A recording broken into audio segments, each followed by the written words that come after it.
madness and maybe the problems of his children. And this is Stephen Oates, and I guess he's a historian of Lincoln. He said, "Such prattle tells us more about Vidal than about Lincoln, for there is not a shred of truth in it." Now, this story, I guess the syphilis story, has sort of floated about. Why would you make such, I mean, is this not Gore Vidal picking out one thing and recreating Lincoln by selecting his facts? Now, Pat, let's work on our verbs here. I don't emphasize this. I don't stress this. I mention this. It is part of the historical record. I've never read Mr. Oates, and I don't intend to read him now, because he is plainly not a historian, but some sort of hagiographer or publicist. He said there is not a shred of truth in this. Well, A, he doesn't know. B, it is a matter of record that William Herndon's Lincoln's law partner for 17 years, a man of great honesty, and if we don't believe Herndon, then there's no history for Lincoln before he's the president, because this is our only source. William Herndon, in words which I don't even paraphrase, I absolutely quote him. He said, "Lincoln told me that he contracted syphilis in 1836 or 7 in Beardstown, that he'd had a devilish passion for a girl, that it clung to him, and he didn't go to a doctor in Springfield. He was afraid they might talk, so he went over to Cincinnati to a Dr. Drake. Was he cured or not? Nobody knows in those days. We do know a few years later he was courting Mary Todd. Suddenly at the last minute he breaks off the engagement, eve of the wedding, has a nervous breakdown, tries to kill himself. Then, a year or so later, he does indeed marry her. First child dies very early. Second child is born malformed. Third child dies at 10. One of them is okay. Lived, as I said, a long time to be my grandfather's friend. That's all I do with it. Herndon then goes on to say, I have a theory. So you think why she went mad. I don't know. All I'm doing is I'm taking the record as it was, right, but as look, Herndon said. I mean, you're someone that looks at historical facts. Do you believe Herndon?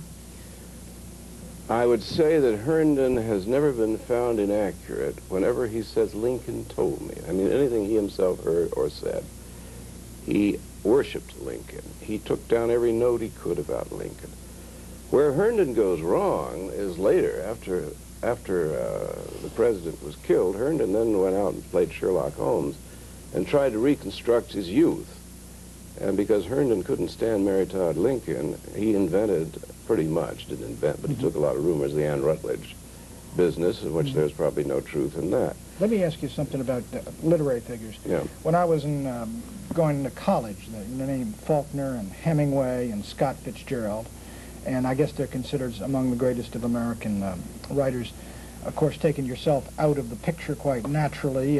Who do you think that any of the current writers... That strikes me as most unnatural. But anyway, all right, any of the current crop of writers are going to rank with those kinds of figures 40, 50 years from now? Well, sure they will. Who? Well, I'd say Saul Bellow is certainly better than any of the ones that you've just mentioned. Better than Hemingway and Fitzgerald? Oh, I have a very low view of Hemingway. I mean, he's a sort of field and stream writer whose gift for publicity, you know, has propelled him ever forward. He didn't develop. Fitzgerald wrote one perfect novel, which, The Great Gatsby, but the rest of it was kind of sad. Tender as the Night is not a good book? Not to my mind. It has flashes. There's always something wonderful in him, but... For Whom the Bell Tolls, things like that, that's field and stream? I think Field and Stream, no, that's more Marie Corelli. I mean, that really is bad romantic fiction, and a very embarrassing book, which I think even he came to realize toward the end. Mind you, they made extremely good, serious, in quotes, movies, and perhaps he was, as a source of movies... The Sun Also Rising? No, I don't think there's much. I mean, all right, you want to talk about him. How does he compare with Thomas Mann? How does he compare with Proust? How does he compare with James Joyce? These are all contemporaries. Are there any moderns that compare with those that you're mentioning? I think there's an Italian called Italo Calvino, who's probably the best novelist in the world. Americans. Of the Americans. Well, Field is a bit thin, but it was pretty thin 40 years ago. I don't think the novel really is our tradition anymore. I think our tradition now has shifted. In my lifetime, we were at the center stage, the novelist. poets have been pushed out there to one side. In my lifetime, I have watched the novelists being pushed off to the periphery, and what do we have at the center? We have the film auteur, which is one of the most ridiculous expressions on earth, but this is a movie culture. When I used to go around to colleges Is any 30 great art years being ago, done in the movies, do you think? No. probably the greatest single work of art, to my mind, in the last 30 years, and I've seen it, it's a film I've seen about 5 times, and that's Airplane. How about Caligula? Left on the floor. It is one of the funniest movies ever made. Did you see it? Yeah, I've seen it. Caligula, Mr. Vidal. I never, you see, I did not get hooked see into that. that thing? How did you get hooked into that thing? I wrote a script about Caligula, which was then taken away from me and was made by the people who give us those gynecological magazines like Penthouse it was, you know. I have never seen it, and I'm surprised, Mr. Braden, that you go to this sort of I have not seen it. I've seen it advertised. Oh, you've and seen it? I saw your name in connection with it. It seemed to me that you wrote it. Maybe I'm wrong. No, I wrote a script long, long ago, but it does not say that I wrote it. That litigation saw to that. Now, Was Lincoln a good man? Let me ask you about Buckley, as long as we put it out. Let's get it out. Let's get it out, Is yeah. Buckley a crypto-Nazi? Oh, come on, Tom. Oh, my... Well, I'd like to know what he thinks.